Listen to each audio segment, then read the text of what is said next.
Xin kính chào quý vị khán giả. Các cái bệnh lý về khớp như là viêm đa khớp, viêm khớp, rồi thoái hóa khớp, rồi ví dụ như là thoát vị đĩa đệm, ví dụ như là gai cột sống, thì có thể nói rằng rất nhiều các cái bệnh lý về xương khớp và đều có một đặc tính chung, đó là đau. Theo y học cổ truyền, các cái bệnh lý về xương khớp nói chung gọi chung là chấn tí. Tí ở đây có nghĩa là tắc lại, không lưu thông và gây tình trạng đau.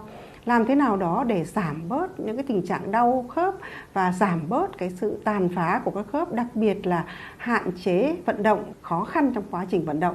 Thì làm thế nào đó để giảm đau và vận động tốt hơn, thì tôi nghĩ rằng đấy là một cái điều chúng ta cần phải xem xét, bởi vì những cái bệnh lý mà thoái hóa khớp thì rất khó có thể nói rằng điều trị hẳn thoái hóa khớp, bởi vì chúng ta biết rằng là thoái hóa khớp là cái quá trình lão hóa của xương khớp, nên có thể nói rằng không có bác sĩ nào để nói rằng là điều trị hẳn dứt điểm không bị thoái hóa khớp.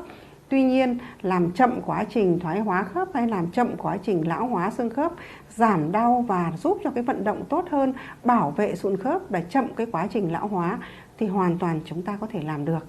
Trên thị trường để bảo vệ các bệnh lý về xương khớp từ y học cổ truyền thì có rất là nhiều các cái bài thuốc từ uống trong tới bôi ngoài. Hôm nay tôi biết rằng là đối với một cái sản phẩm để sử dụng để bôi ngoài để giảm đau cho xương khớp, đó là Mocha.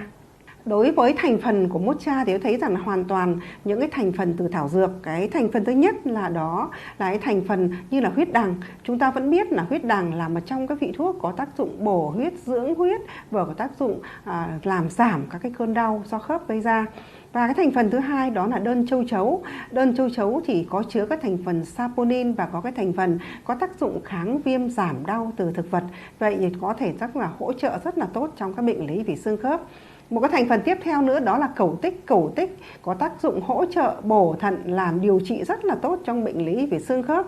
Rồi đỗ trọng. Đỗ trọng là một trong những vị thuốc có cái tác dụng bổ thận và có tác dụng là làm chữa các tình trạng như là đau khớp, rồi tình trạng như là có cái nguyên nhân do thấp gây ra, có thể khu phong trừ thấp rất là tốt. Một cái thành phần nữa đó là dây đau xương. Dây đau xương thì có cái hỗ trợ rất là tốt trong điều trị bệnh lý về xương khớp, đặc biệt là những chứng đau khớp gây ra, có cái tác dụng khu phong, có tác dụng trừ thấp, có tác dụng đưa các nguyên nhân gây bệnh ra ngoài, ví dụ như nguyên nhân do hàn, nguyên nhân do thấp, có thể là làm giảm các cái cơn đau. Và tất cả cái thành phần thảo dược này còn hỗ trợ với các cái thành phần khác nữa, ví dụ như cái thành phần đó là long não, ví dụ như là ngải cứu và có tác dụng bổ sung các cái tinh dầu. Thì tất cả cái thành phần này